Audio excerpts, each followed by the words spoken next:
What do we still not know about Brett Kavanaugh's road to the Supreme Court? Robin Pogrebin and Kate Kelly will be here to discuss their new book, The Education of Brett Kavanaugh. What makes Tim Winton one of Australia's most beloved novelists? John Williams spoke to the author at the Edinburgh Book Festival, and we've got the highlights.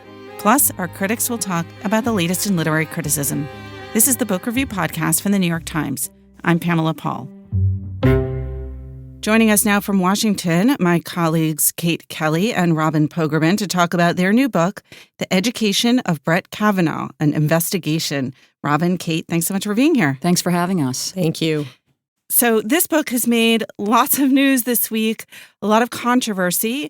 We will get to that eventually, but I want to kind of proceed in chronological order here, talk about a little bit the genesis of the stories that led up to the book and how it came to be that you two work together on those stories, because Kate, you're a reporter who covers Wall Street for our business desk, and Robin, you're a reporter for culture, often writing about New York City's biggest cultural institutions and about the art world.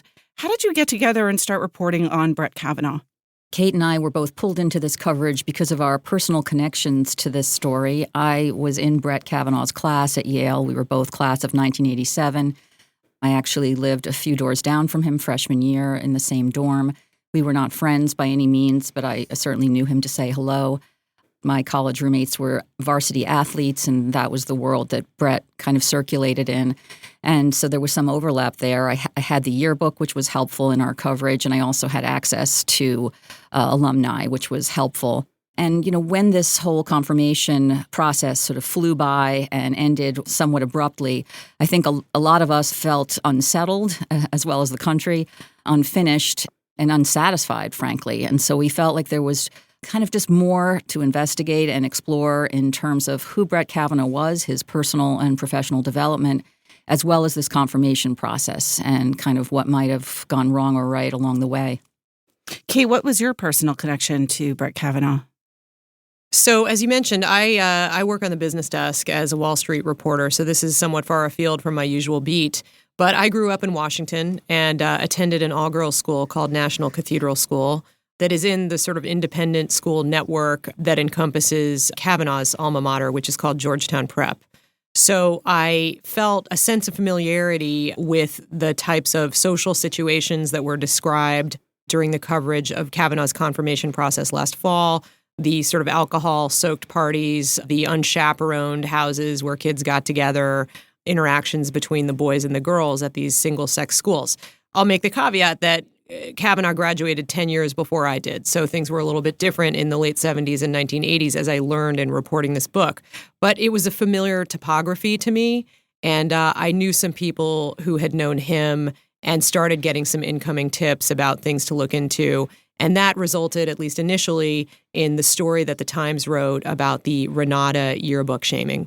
Okay, there's so much in here. One thing that you mentioned, Kate and Robin, since you were there at the same time, is it really was a very different culture back then. And I imagine part of what you're trying to do is parse, well, what was considered okay, even if by today's standards and even back then, it wasn't necessarily okay at that time versus what's considered okay now, and how does what one does at that time, how relevant is that to who they are now? Was this something that came up in conversations with the people that you were talking to who knew Brett Kavanaugh at the time that you were both at Yale?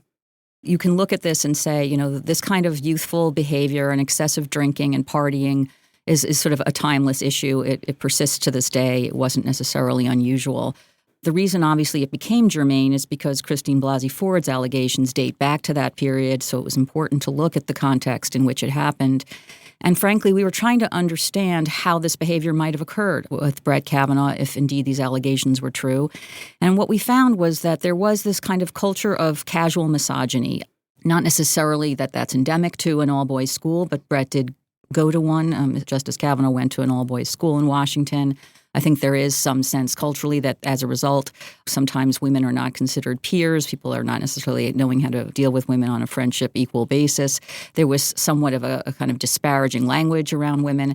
And again, in the group that he sort of hung with at Yale, that's somewhat continued, where it was a very athletic crowd. That's not to sort of paint them all with one brush, that these were kind of women haters. But there are people who spoke to, for our book, this idea that there were just kind of comments around the keg that one person I interviewed said, I don't think Brett's mother would be proud of hearing the kinds of things he said. That taken, he was 17 and 18. And so then there is the question, which we try to explore in our book, of whether this stuff is dispositive if in the last 36 years the behavior has improved. But it certainly seemed worth exploring and asking those questions. You mentioned that the confirmation process was very fast. The FBI had 1 week to investigate the charges against Brett Kavanaugh. In the meantime, both of you are looking into this as reporters. Did it happen that their investigation completed, the confirmation process was in place, and you two were sort of midstream in terms of what you were finding out? Absolutely. I mean, that was part of the genesis for this book, Pamela, because on October 6th, when the confirmation vote occurred and Brett Kavanaugh later in the day was sworn in, we were like, wow, it just seems like we were in the middle of a bunch of investigation here. And the FBI investigation, we know, was short and very limited in scope. And without being attached to any particular outcome, without wanting to say these things happened and he's unqualified for this or that reason, or to say he's very much qualified and we want to reaffirm this process. We just kind of wanted answers to the questions that were raised by these allegations by these women, but maybe even more importantly, to also get a much better context for who he was as a person and what his educational years and career were like, and kind of who is the man who has been portrayed in these two starkly polarized ways. So that was really the foundational mission of the book, was to try to address that unfinished business. And we kind of came at it from this perspective of, like, take the Christine Blasey Ford account versus Justice Kavanaugh's denials of its veracity. Let's take them both at face value. Let's assume that she's telling the truth and see if her account can be corroborated. And for him, let's assume that he's telling the truth as well, that he's innocent of this didn't happen, and try to just understand what were the social gatherings at the time, who were his friends, how did these things come together, what was he like toward girls, what was he like as a person, what was his character. What was he like as a judge also? Correct.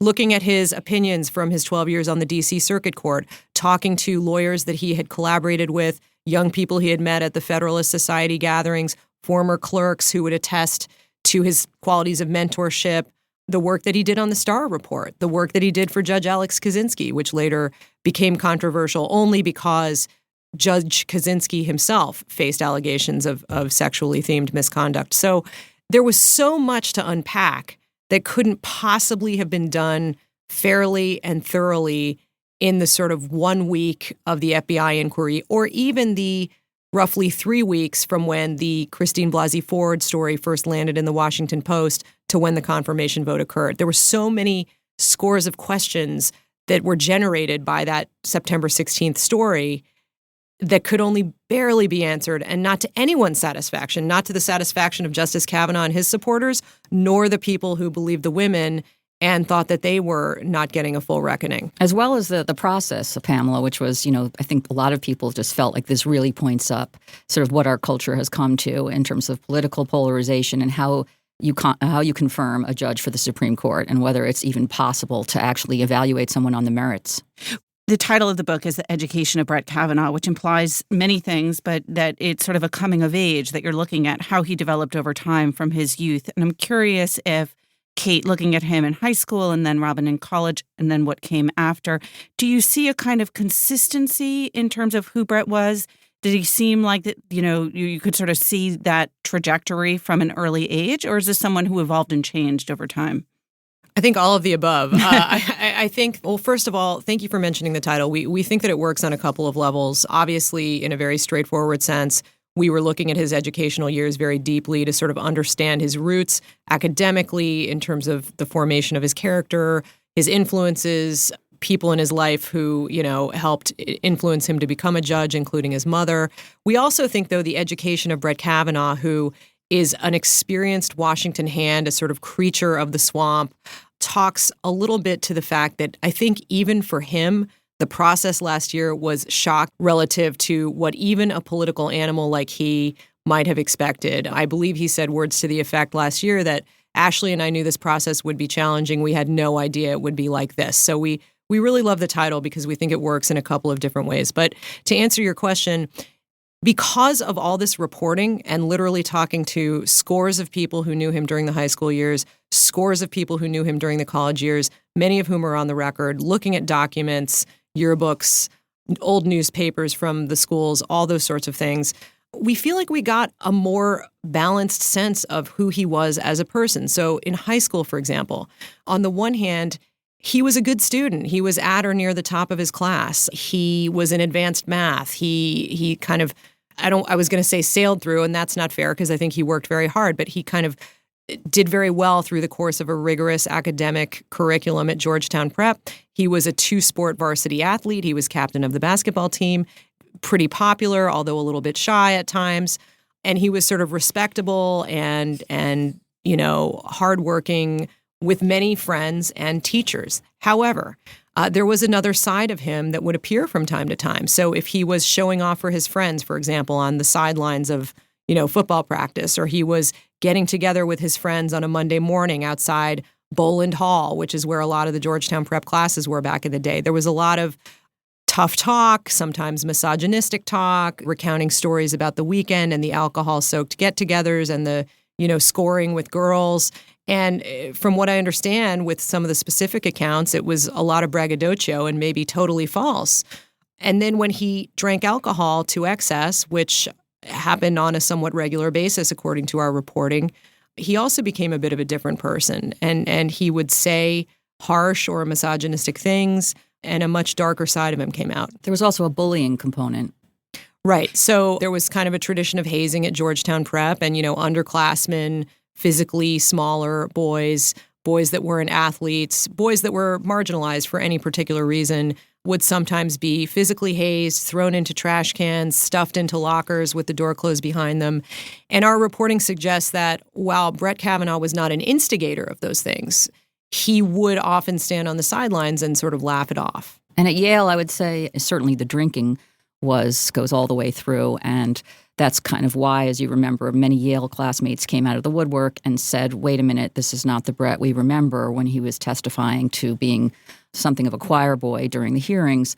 But also, I think what's important and sheds light on how, if it is possible that he did these two things, the incident with Christine Blasey Ford, the incident with Deborah Ramirez, but perhaps has not done anything since, how do you square that with who this person seems to be? And I think what you find is this was not kind of like a man with great moves with women. And even he attested to that fact on national television when he said he was a virgin through college. This was a person who was actually somewhat awkward around women and perhaps used alcohol as sort of a social lubricant to feel more comfortable around them, and clearly made some inappropriate comments about them.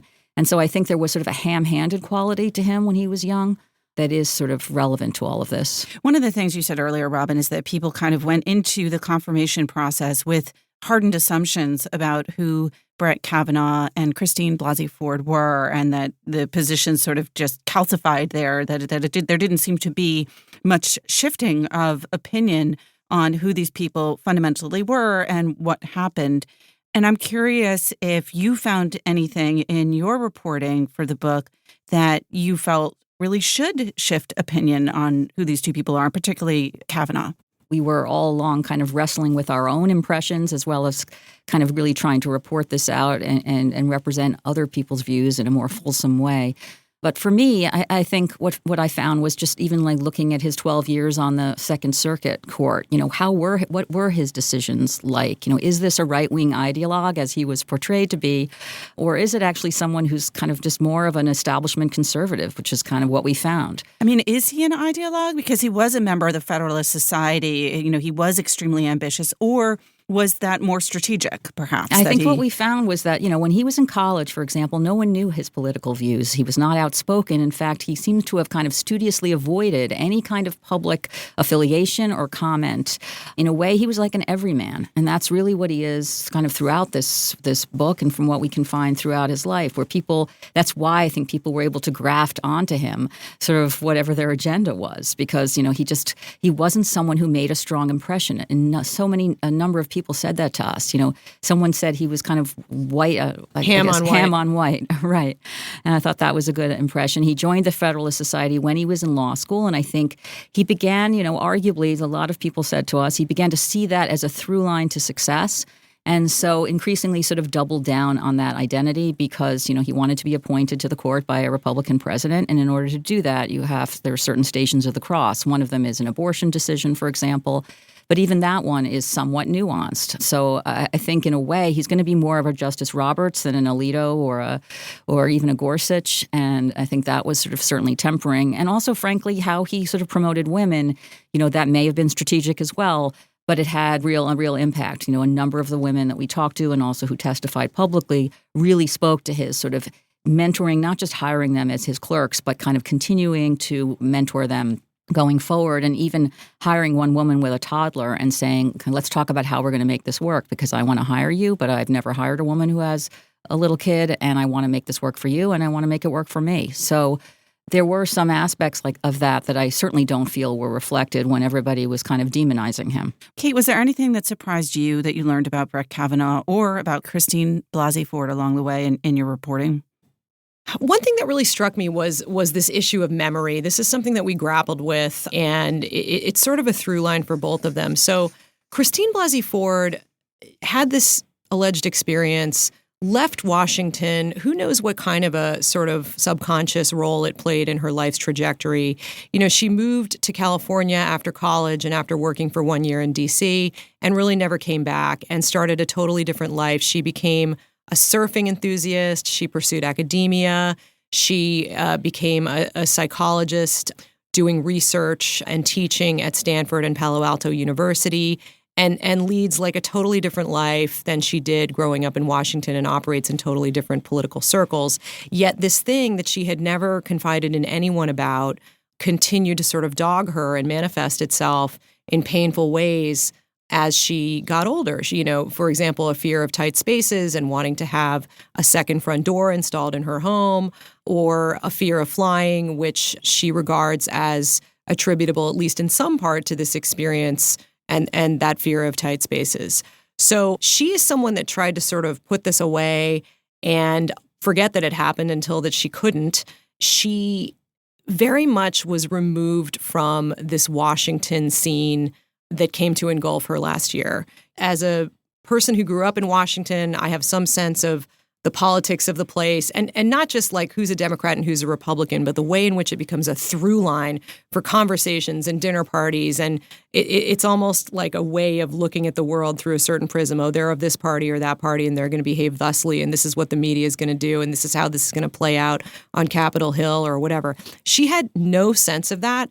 And I'm not sure that came through at the time. I mean, she definitely seemed frightened and a little taken aback by what was going on during her hearing. But to really understand the way in which she had removed herself from that and found it to be a terrifying and foreign experience was very interesting. I think also that idea that people had the sense that she had a political motivation, but also, in fact, there was a sort of naivete about it that going into it. And Kate, maybe you can talk about how she thought she might even contact Brett Kavanaugh in advance of this. Yeah, I mean, that was an interesting moment. So Christine Blasey Ford had these memories that she wanted to share with the decision makers who were involved in the Kavanaugh nomination and ultimately confirmation. She was thinking of the president, in fact, although, of course, the Senate Judiciary Committee was running point at that point. And she was on the beach in Santa Cruz, where she goes every summer to surf and send her kids to a junior lifeguard camp, kind of kicking ideas around with a few friends about whether she should come forward at all. Could she do so privately? How would she do it? And one of the ideas that came to her was that maybe she could message Judge Kavanaugh and say, I have something to say, and, let's not do this. Mm-hmm. which is an interesting notion that can kind of be read two ways. I mean, on the one hand, it sounds like an invitation to talk something out from the past that has really been painful for her. And perhaps if he had remembered it and she had no idea what his reaction would be at the time, for him to acknowledge it and apologize and to have some closure. Or if not, to kind of talk it through privately. But another way to read that is that there was something implicitly threatening about that, and that she was expecting him to withdraw his name if this information were to be shared with him, so that she wouldn't have to come forward and share it and possibly have it derail the confirmation process. So that is, in some ways, a refreshing approach, because there's probably not enough one-on-one dialogue going on in our culture today, and not enough sort of duty of repair, to quote this kind of interesting writer named Sarah Schulman that I read along the way. This duty of repair to kind of talk about what's happened and try to come to a common resolution, or at least allow another person to kind of look at their actions or be aware of how they were perceived. On the other hand, though, you could imagine how that call might not even go through to begin with. And if it did, how threatening and frightening it could seem to the person on the other side. And that really deals with sort of another side to the Me Too movement that we're also seeing unfold. Presumably you tried to talk to Justice Kavanaugh. He said no. Was it hard to persuade Christine Blasey Ford to talk to you? I want Robin to talk about Justice Kavanaugh in a second, because there's some nuance to that we want to share with you. But in terms of Dr. Ford, it was hard to get her to talk to us. It was. It was months of requests and trying to come up with, a way to sort of meet her where she was and have her feel comfortable. And ultimately, I did fly out to Palo Alto and have a series of meetings with her. And, it was an interesting reporting process. And I really wanted to be sensitive to what she had been through, not just her alleged experience with Kavanaugh, but really the painful invasion of privacy and personal attacks that occurred last year. At the time I met with her, it was early this year. In fact, even during the week that I was out in California, had to move out of her house because of a credible death threat. It was really very difficult. I mean, how invested was she in, say, derailing the confirmation? I mean, did she feel like she just wanted to have her say and be heard? Or did she feel that this was something that should have stopped the confirmation and now feels disappointed? Like, how does she feel in the wake of all this? So I think it needs to be said that Christine Blasey Ford is a Democrat, and her ideology is not necessarily similar to that of Justice Kavanaugh. That said, I don't think she was politically motivated here. And we talk about this in great detail in the book. I think she had a sense of civic duty. I think she, in this is a paraphrased quote of hers, he did something to me when I was my kid's age, and I thought they, meaning the decision makers in this process, should know about it in case they care. So in her mind, her duty was to bring this information forward, to have it be considered, to be taken into account, and then to wash her hands of it, leave it up to the Senate, the president, and others here. And that is very much what happened. Now, it's interesting because her lawyer made a speech sometime this year and said that Christine was motivated by concerns over Roe versus Wade. I think Christine would distance herself from that kind of a statement. I don't think she had specific political calculations in mind when she came forward this way. I think in her mind, and again, we talk about this in more detail in the book, but all of the people who were known to be on President Trump's list to fill that Justice Kennedy seat were conservatives. They were all sort of Federalist Society approved names who were known to be very likely hostile to Roe versus Wade as it stands right now. So in her mind, if Kavanaugh went away, he would be replaced by a jurist with kind of a similar worldview. Robin, just to go back to that very tantalizing hint that Kate gave there, what happened when you tried to get Brett Kavanaugh to talk? There was back and forth with him directly as well as with his representative, and it was kind of productive initially, where it looked like we were heading towards a meeting and actually planning to come see him, had our train tickets all set on the Acela to Washington. Ultimately, we had to discuss the terms of the interview. And as you know, there's all sorts of kind of different avenues in terms of off the record or background. Ultimately, we were even willing to not mention at all who we had talked to and who we had not in the book. But other than people we interviewed on the record, other than obviously. people who were quoted on the record, he wanted us to have a line. His representative conveyed to us that he wanted a line in our book that said he declined to comment. And we felt that saying that he did not speak to us when he had spoken to us would mislead the readers in a way that was meaningful. That's going to bring me a little bit to the controversies of the week. You've gotten criticized or attacked in certain cases by everyone from Donald Trump to Roxane Gay. Sort of quite a trick to get attacked from all sides. Now you've had a few days to kind of breathe. People are reading the book. Where are both of you right now in terms of how that rollout happened, what you might have done differently in terms of possibly reframing the excerpt and handling the media blitz that followed? I think that obviously it's been frustrating to the extent that some of this noise has upstaged what we feel is a kind of a thoughtful and in-depth effort to kind of actually represent both sides. That said, I think it would have probably been naive not to expect some of this because these confirmation hearings were just so incredibly polarizing at the time and clearly continue to be. This is a hot-button issue for a lot of people.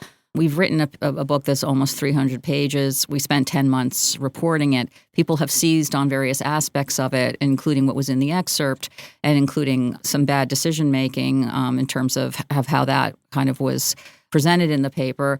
They seized on that to kind of serve their own agendas without, frankly, having read the book yet. And I think that actually speaks to the climate we're in, and it's something we explore in the book, which is sort of in the age of Trump, how this stuff kind of gets deployed, frankly, by both sides. I mean, you clearly have Democratic candidates calling for his impeachment before they read it, and you have others kind of saying we were out to jettison him on the court. So, all I can say is people can have their sort of advocacy based on what we've done, but this is not a piece of advocacy journalism. That said, I think there are certainly decisions that we feel were unfortunate. I mean, we decided to run an excerpt about the Deborah Ramirez allegations because we felt like that was a particular chapter of this that was somewhat breezed by and never really fully explored. What were the allegations, just quickly, for those who aren't The familiar? allegations regarding Deborah Ramirez were that at a freshman dorm party where everyone was drinking and it was a drinking game and she was repeatedly targeted to drink and did drink a lot, that ultimately there was a fake penis in her face and then there was a real one and she swatted it away and looked up and saw Brett Kavanaugh laughing and all of his friends laughing, and that someone shouted down the hall, Brett just put his penis in Debbie's face. And so these came up at the time. She never testified publicly. They somewhat got dismissed in a sort of the flurry of a lot of other allegations, some of which were less credible.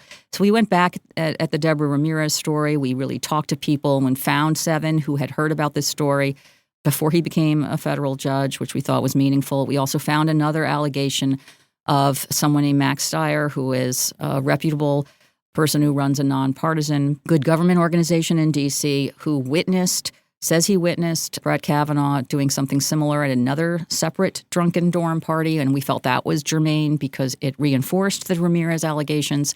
And we also wanted to, frankly, frame her experience in terms of the idea that not everyone comes to Yale equally equipped to navigate these social situations, and that why it would be so impactful for someone like her to have that experience early on in her college career. So that's what that excerpt did. Unfortunately, we did have a line in it where we mentioned the person to whom he had exposed himself on the second occasion, in which that sentence said that her friends say she does not remember it. Our editor took that line out in order to kind of protect her identity because the Times has a tradition of not naming the victim. In the course of doing that, he took out the whole sentence, which also included the reference to her friends, and that was unfortunate. Both of you write about power. Kate, about Wall Street. Robin, you've written about the heads of major institutions in the arts and figures in the culture world.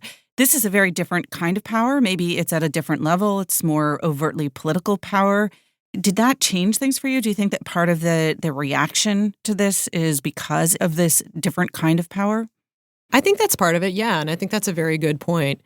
We knew that there would be criticism of the book in one way or another. We knew there would be heat. We didn't know exactly what form it would take. And, in this case, you have a president who's facing a reelection year and a lot of lawmakers who are facing their own reelection year as well. We've got a democratically controlled House, a Republican-controlled Senate, so things are very much in flux right now. And this president is very invested in certain key things. One of them is the economy. The other one is his 2 Supreme Court nominees and new justices, Justice Neil Gorsuch and Justice Brett Kavanaugh. And that's a part of his legacy that is important to him and his supporters, and that he definitely wants to talk about now and on the campaign trail. You've also got a huge field of Democratic contenders in the primary who want to seize on this, among other issues. And in other words, the composition of the court, the process that unfolded last year, which, as we describe in the book, and our reason for being writers of this book, is that so many people felt unsettled and unsatisfied. So I think the Democrats, for their own purposes, are sort of seizing on that idea as well and pointing out the flaws in the process. So we can see that there are vested interests on both sides, and I think that sort of amplifies the stakes here. What's always a little bit disappointing is, while you love to have attention for your work and you appreciate it, whatever form it takes, there's a refusal or a delay, at least, in grappling with the real issues that we raise in the book. The complex picture, the idea of this man who has different sides to him, who evolved into a very respected jurist and promoter of women, the things that these women, and including the witness to the third allegation with the third woman, have alleged publicly and privately, and what they really meant, and whether they were fully explored, whether those people got the reckoning that they deserved, and ultimately whether the process of nominating and confirming justices to the Supreme Court is a fair one. Is there a fair process? All right. Excellent point, Kate. Thank you both so much. Robin Pogrebin and Kate Kelly, my colleagues here at The Times and authors of The Education of Brett Kavanaugh, an Investigation. Thanks, guys. Thank you. Thank you.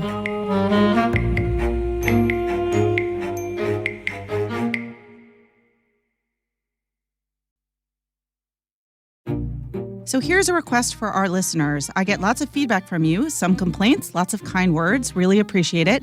You can always reach me directly at books@nytimes.com. I will write back. But you can also, if you feel moved to do so, review us on any platform where you download the podcast, whether that's iTunes or Stitcher or Google Play or somewhere else. Please feel free to review us and, of course, email us at any time. Hi, this is John Williams. Last month, I was in Scotland for the Edinburgh International Book Festival, where I had the pleasure to interview the Australian novelist Tim Winton. The 4-time winner of Australia's most prestigious literary honour, the Miles Franklin Award, Winton has also been shortlisted twice for the Booker Prize. His most recent novel, The Shepherd's Hut, is about a 15-year-old boy named Jaxie Clacton. After his abusive father dies in an accident, Jaxie has reason to believe he might be blamed. So he sets out on foot on a very long journey across the vast, arid stretches of Western Australia, hoping to make it to his cousin Lee, with whom he's in love. Along the way, he hides out in the hut of the title, where an Irish priest named Fintan McGillis is living in the proverbial middle of nowhere. Fintan has been in hiding for 8 years for reasons that he never fully divulges to Jaxie. Here now is a part of my interview with Winton about the book and about his career, which has been edited and condensed for this podcast. Thank you.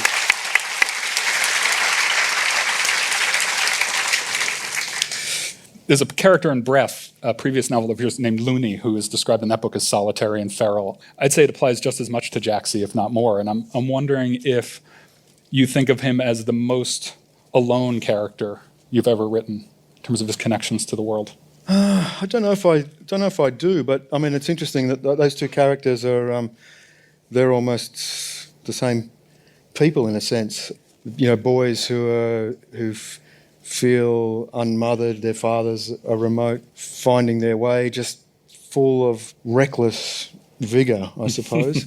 I think Jaxie's more conscious, and then perhaps that's your point. Jaxie's more conscious than Looney. He's kind of unlettered in a way. He's not really finished school. He's finished everybody at school, but he's cunning, but he's conscious. So I think, yeah, you're probably right to a degree. He is aware of that he doesn't fit and that he is alone. He's a kind of an accidental existentialist. Well, and his cousin Lee, who he's in love with and who's the person he's going to see, and you made it sound like I didn't read the book. He is driving in that part that you read. That's right. Very soon after he's on foot. Yeah, that's months before. Promise the people, Tim. And he, once his parents are gone, and Lee is this sort of, you don't know what Lee is. You assume that they have this very strong connection, but that could be, she exists, but the sort of the strength of that connection could be something he's relying on that might not happen when he gets there. And so he really is unanchored from any kind of, Looney at least had Brucey. So you sort of send him out into this landscape all alone. And I read somewhere in an interview where you talked about the landscape coming first for you always, which is not hard to believe because you write about it so well. But I wonder is that literally true, where you sort of see that particular expanse of Australia before you know who Jaxie is or what his predicament is? Yeah, I think that it is true. Almost always the ecosystem comes first, and that provides the terms of trade, if you like. The kinds of people who are going to be there are subject to the logic of the place. And I've said this before, but it's, looking back, the way I've operated, I think, and it's not a conscious modus operandi, it's just how it seems to have happened. I see the place almost like a scene out of a bad Western, where the shimmering heat across the salt pan, depending on the budget, that goes on for a few seconds or a few minutes, and you think, well, we're somewhere, but what the hell? What gives?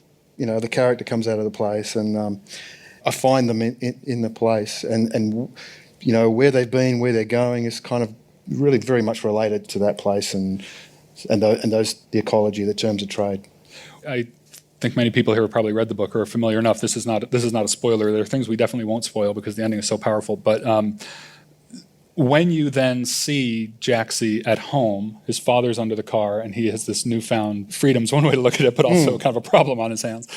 When you sort of see the characters and their very particular quotidian dilemma, does that come as easily to you as that landscape that's shimmering, or do you feel like that's harder to crystallize? I think when I was younger, I found it harder to write about the indoors because you were bumping into furniture and there was this procedural stuff. You've got to get them from here to there. But I mean, honestly, that has to apply in the outdoor world because there's there's geography to contend with. But no, I think it's once I've got the place and the character emerges out of the place, then the process of writing the book is finding out who this person is, what's their story, what lies behind the surface. And to go back to the silly analogy of the salt pan and the cowboy, why is he carrying his saddle? Because the horse is dead. Why is the horse dead? Because he's had improper relations. And with the horse, then the best way is to shoot the horse. No witnesses. Yeah. So that's what you see is one thing, but it's what's behind all the layers of heat shimmer. So it's writing a book is finding out about the people, and in a way, going deeper into the place as well. You said in another interview that when you were talking about writing the book from Jaxie's perspective, you talked about how unlettered he was and that he's the voice in the novel. It doesn't switch perspectives. You said that writers need to take risks and to do stuff that is awkward. What was risky about Jaxie? What felt awkward about it to you? Did it feel particularly that way compared to earlier books? I think, it was actually quite difficult to write, partly because the language is so constrained and so grim and relentless and misogynistic, and he's a racist, and he's, so you just pile that on. You live with someone like that and inhabit his mind and his dreams and his, probably more troublingly, his lexicon for a couple of years, and it sort of bends you out of shape a little bit. You're channeling someone that you're interested in, but a little bit appalled by, or a lot appalled by after a while. And I think the challenge for me was this kid, like most people, he's full of emotion and he struggles to find a language for his very strong feelings and his aspirations as well. It was this strange feeling of, and words are important to me and have been the saving of me as a person, And as the author, I have words I could give him. I could get him partly out of some of his dilemmas, not just by changing the plot, but just by giving him language that I have that would liberate him. Because I think one of the lovely things about language is it is a force and a means of liberation and change. And he gets some of that, and the reader gets some of that through, once he meets Fenton, there's a bit of, you can see a little bit more of Jaxie through Fenton's eyes, and through Fenton's dialogue you get a little bit of things that Jaxie wouldn't be able to think of or say himself necessarily. So some of the risk, I think, maybe it was I felt, some of the risk was just doing damage to myself, and some of it was just I was inhabiting this unpleasant little boy at a time when the unpleasantness of men was at the forefront culturally. Yeah, you weren't putting down your pen and then going back to a world where everything's rosy. No. You said somewhere else, sometimes I really felt at this little scumbag's mercy. Yeah. That was a pithy way of putting it. But you've also talked about how you prefer, if we're going to speak in really broad terms, a kind of warmth in fiction and that feeling toward characters than more of a distanced, authorial, like they're under a microscope. So when a character like Jaxie presents himself to you, there must be some sense of tenderness toward him or feeling like he's capable of... Yeah, I mean, it would be very hard to go the journey if I didn't have that sense of his vulnerability and his potential, and also just the fact that, I lived in the country as a teenager. I mean, I had a very different family background to Jaxie, and I didn't experience violence on a daily basis in the way he does. But in many respects, it's so often writing the book and then thinking about it afterwards that, I guess what kept me with him is that he could have been me, I could have been him. Your life hangs on these little moments and hinges, and people are constrained by their circumstances. And a lot of things he didn't ask for. Yeah, especially that's right. His father's violence. Yeah, I mean, being a scumbag is his way of surviving, right. Being, a victim, really. And also, I guess I know kids like that, and that you see the way their life can turn and change and be liberated, not just by language, but often just by kindness. They're very different books, this and Breath, but so I don't want to strain any comparisons. But one more thing did occur to me as I was rereading the new book, which is that Sando in Breath, who's this older surfer who kind of takes the two main characters under his wing, and Finton have this, whether they asked for it or not, they have a kind of mentor-like quality to these boys. And I wonder if there's anything for you in writing those relationships that's especially satisfying, where you have the kind of perspective of the older person who's lived through a lot of things, and then the younger person who, like you said, is very reckless and full of energy, but doesn't necessarily have the place to put it. Is that sort of conversation important to you? Yeah, interesting. I guess I've written a lot about spoiled gurus or ruinous gurus or...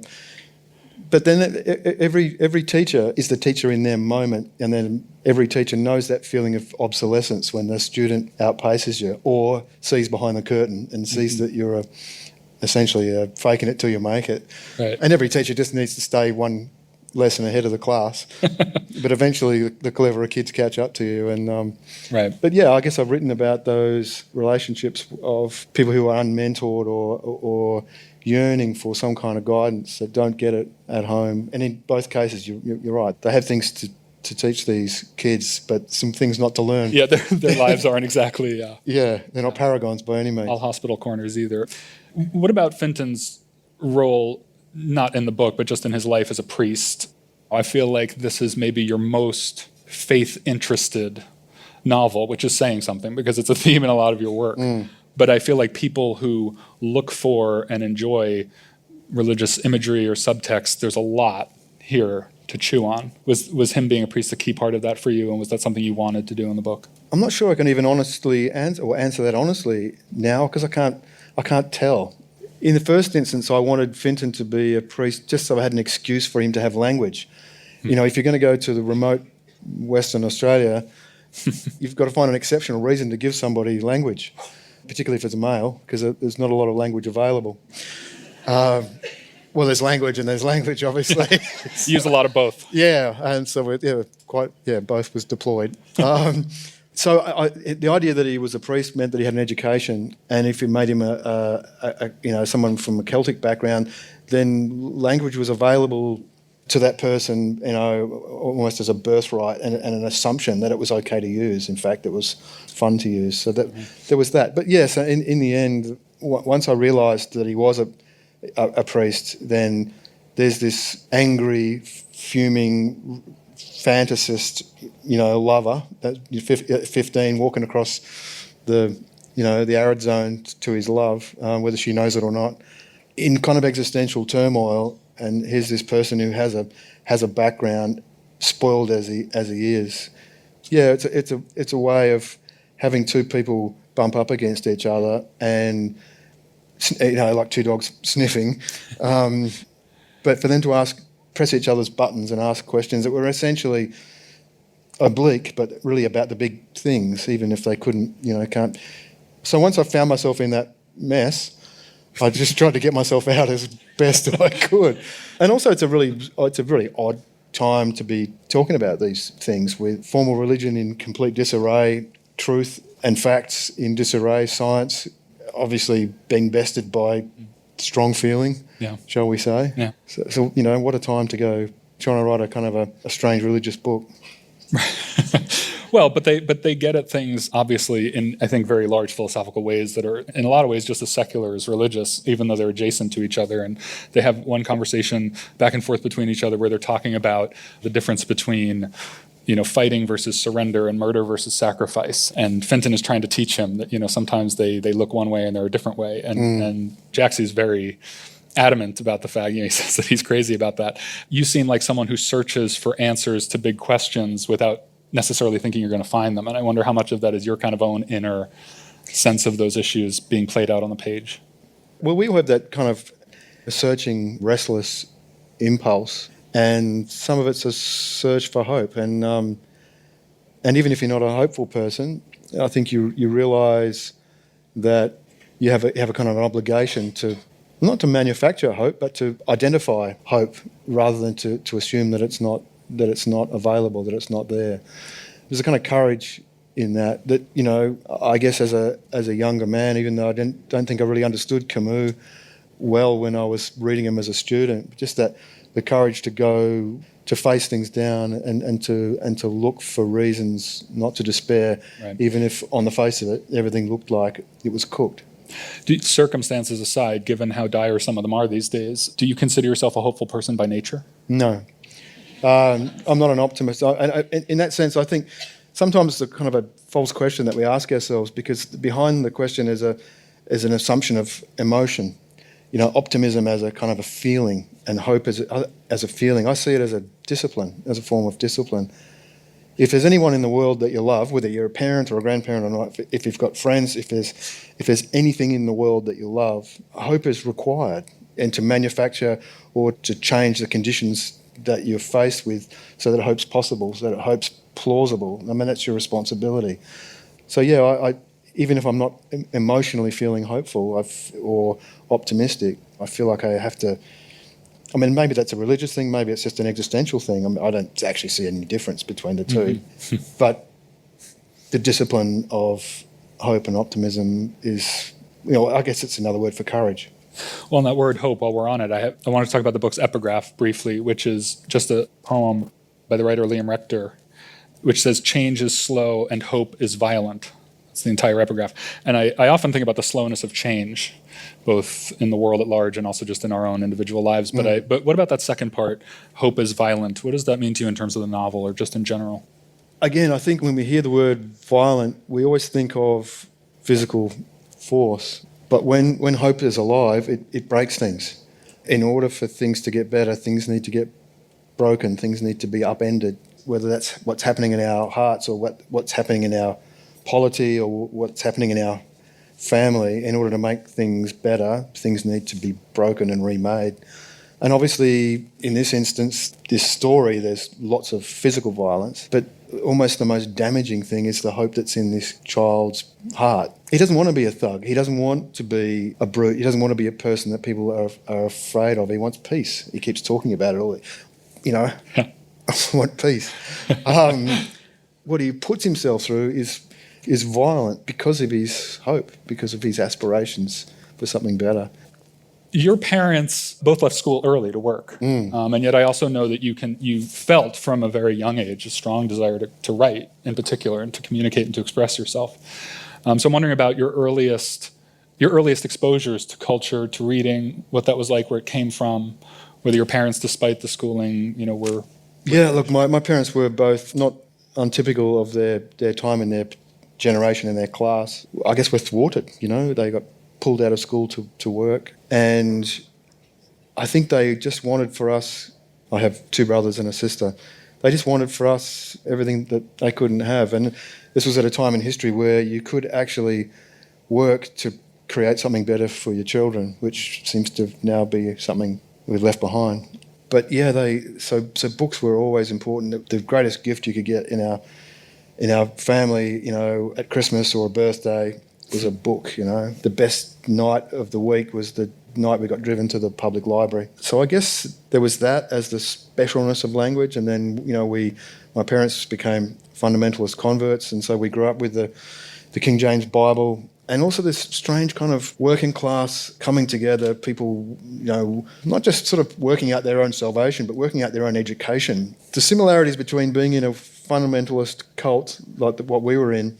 and being in an anarchist cell, it was quite similar. I mean, it was,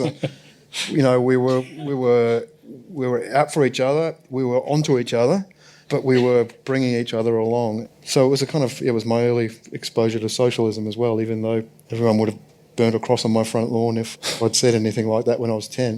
But that kind of the rolling cadences of the King James Bible. So I think I've written somewhere, but when I went to high school and first heard Shakespeare, I didn't know what the hell he was on about, but I knew his sound right from the get-go. I mean, I knew that just beautiful rolling. Yeah, it was just. That's a jump on most of us. Yeah, I didn't know what the hell he was talking about, and I didn't know the sound. Oh right, give me a minute. It's like jazz. I don't know what they're doing. I don't know how they get those notes in, but I know that noise. Do your parents love the language of the Bible? Do you remember other things that they liked reading, or? Yeah, the Psalms in particular, and of course all the really ethical stuff. When I was a kid, was the most boring stuff. All the New Testament, we wanted the blood and thunder, from the Old Testament. But I know my parents particularly liked the Psalms. It was musical. My dad grew up Irish Catholic. When we started going to church when I was a kid, and my mom, we went to a Protestant church, and he said, this isn't religion to me, these pancake breakfasts. I want someone to tell me that I'm bad and I'm going to hell. That's what I want when I go to church. You obviously grew up in and just, with a ton of exposure to this amazing landscape and living in nature. It might be hard to think back to that state of mind back then, but do you feel looking back that you understood nature in the way that a writer understands something before you understood people or social connections?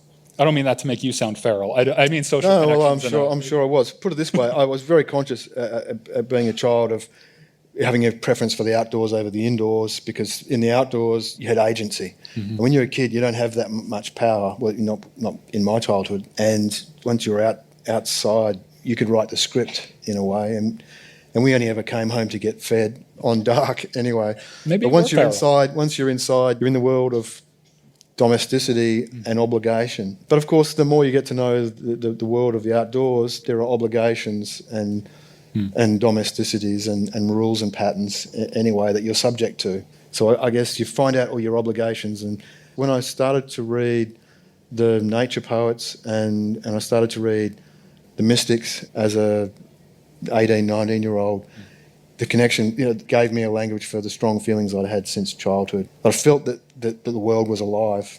And even though at school, the science was telling me that the world was just a machine. The older I got, the more I realised that the medieval organic view of the world was probably not just more realistic, but it was more scientific, as we've discovered since. I can't properly describe what an honor this was for me, so I just want to thank Tim Winton and all of you for being such a great audience. So please thank Tim. Thank you.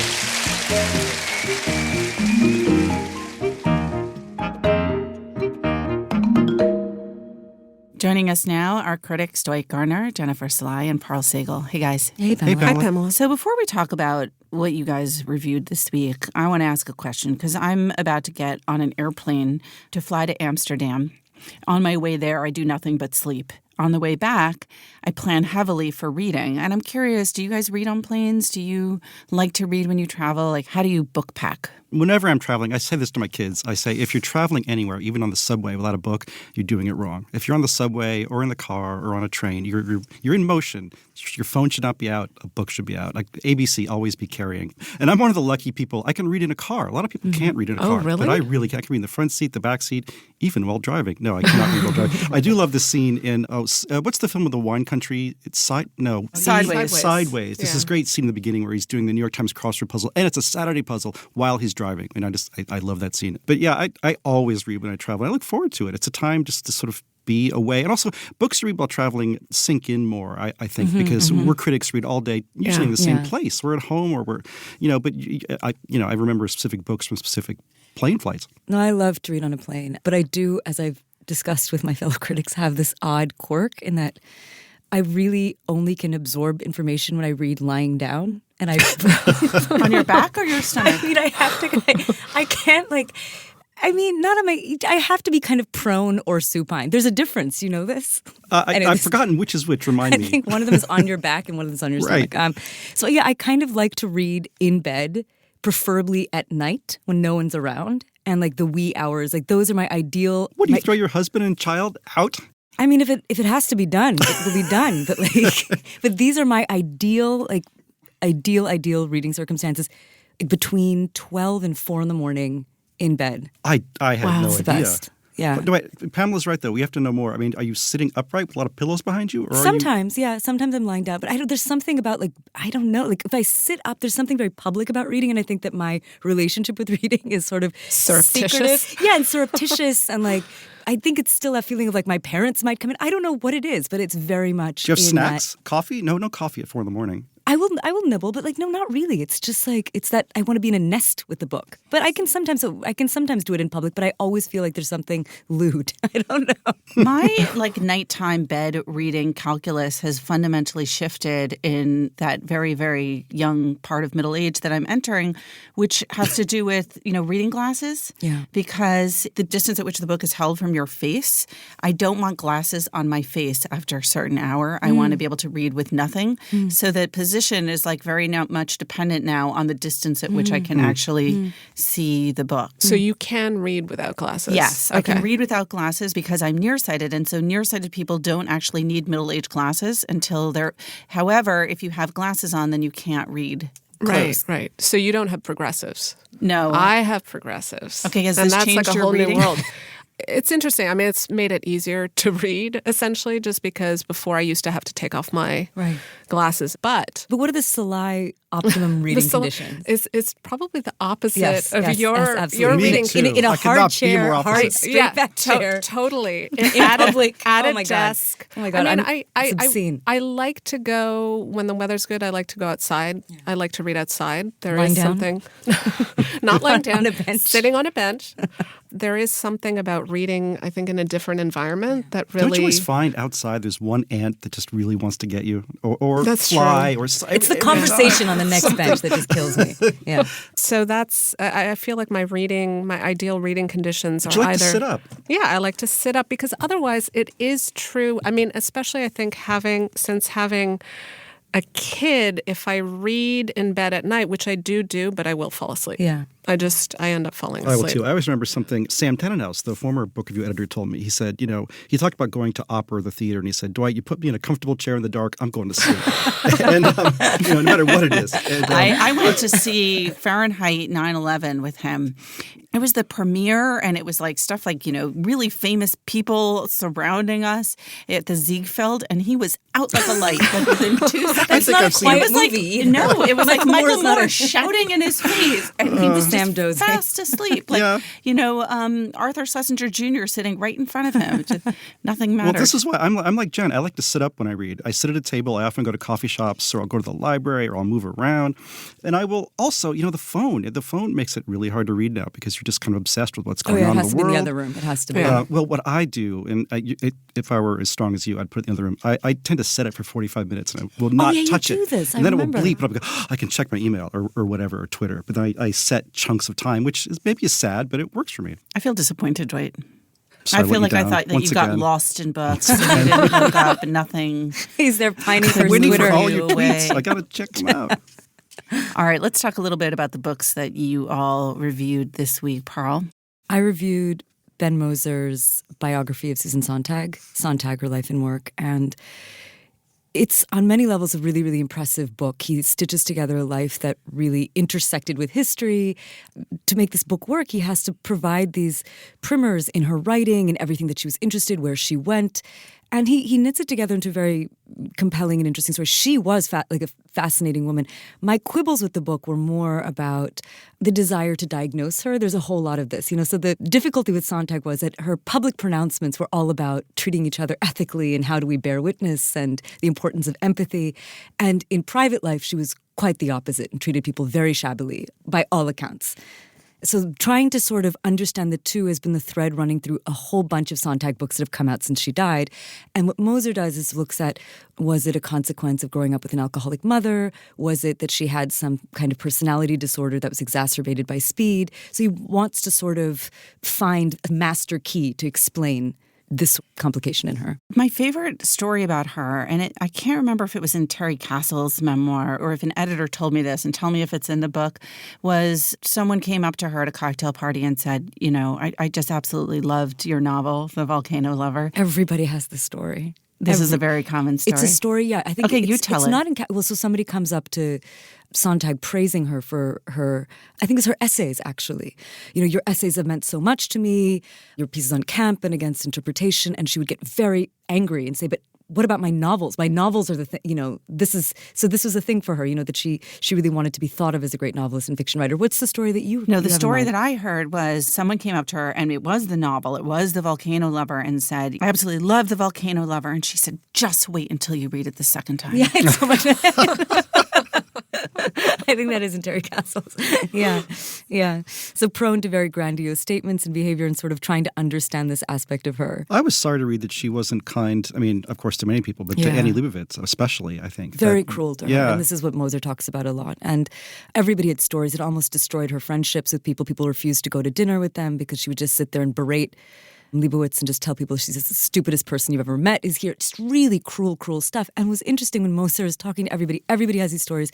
Then he talks to Leibovitz and she's sort of like, well, there was so much good. She was the one person who, and again, according to whatever sort of... Who didn't mind how Sontag treated Annie Leibovitz. But Moser also says she was drawn to these sort of very sadomasochistic dynamics in her relationships, and that she was the one person who was just like, well, sometimes she was right. I should have been more serious, So, but a really interesting, if to my mind, flawed biography. What did you review, Jen? So I reviewed this new book by Edward Snowden called Permanent Record, and it's a memoir. And Edward Snowden, of course, is the former intelligence contractor who revealed a trove of classified documents about secret surveillance programs by the American government in 2013, and he revealed them to several journalists in a Hong Kong hotel room, essentially. And so he's been living in Moscow ever since because the United States revoked his passport when he was en route to Ecuador.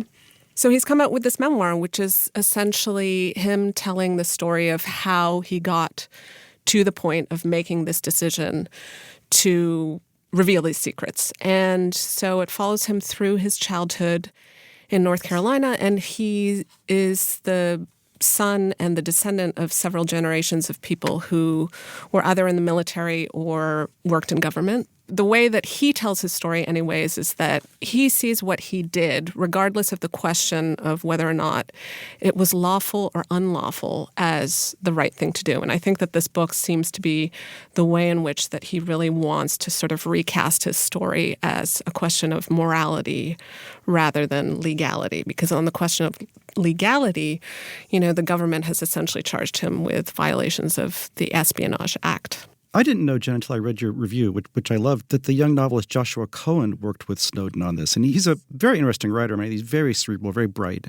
I just wonder if you felt Cohen's presence in the prose. So it's interesting because, anybody who's read Joshua Cohen, he has a very distinctive style, and he's somebody who writes these often enormous books. In the Snowden book, it's very well written. It's very readable. It's very intelligent. At the same time, I wouldn't say it necessarily sounds like Cohen. Yep. I think you could probably, if you look through it, there's probably fingerprints there, so to speak. I will say that one does get the sense reading the book that the person who helped Snowden write this book, Joshua Cohen, just sort of based on the way that the story is told, is that they agreed on what the story should be, which is essentially why he did what he did. And so in a way, it's almost an extension of Snowden's privacy advocacy work in a sense. It's not a manifesto for sure, but at the same time, the whole point of the story seems to be making the case that this is why what he did, to his mind anyways, was considered a righteous, and not just righteous, but also patriotic act. Dwight, what about you? What'd you read? I read this novel. I really enjoyed it. This is young Irish writer named Kevin Barry. I hadn't read him before, but I read all of his stuff to review the new one. And the new one is called Night Boat to Tangier. And it's about a couple old guys. The guys, they're not that old. They're probably mid-50s. They're grizzled, though. They're former drug runners. They've lost everything. One of them is trying to find his missing grown-up daughter. It's one of those books that I compare it to Beckett and Godot. It's about a couple of guys waiting and talking about the old days. And what works is that they're very charming. And Kevin Barry is a charming writer. And just a lot of twinkling dialogue, a lot of dark dialogue. If you like obscenities in the way that Irvine Welsh deploys them in his Train Spotting novels, this might be a book for you. I compared it at one point to an early Tom Waits ballad, sort of like, I think I call it in my review, a chest fever splashing over minor seventh chords, just kind of heavy breathing, but lots of twinkle. And it's smart. It won't be for everyone, but it worked for me. Why'd you pick it up?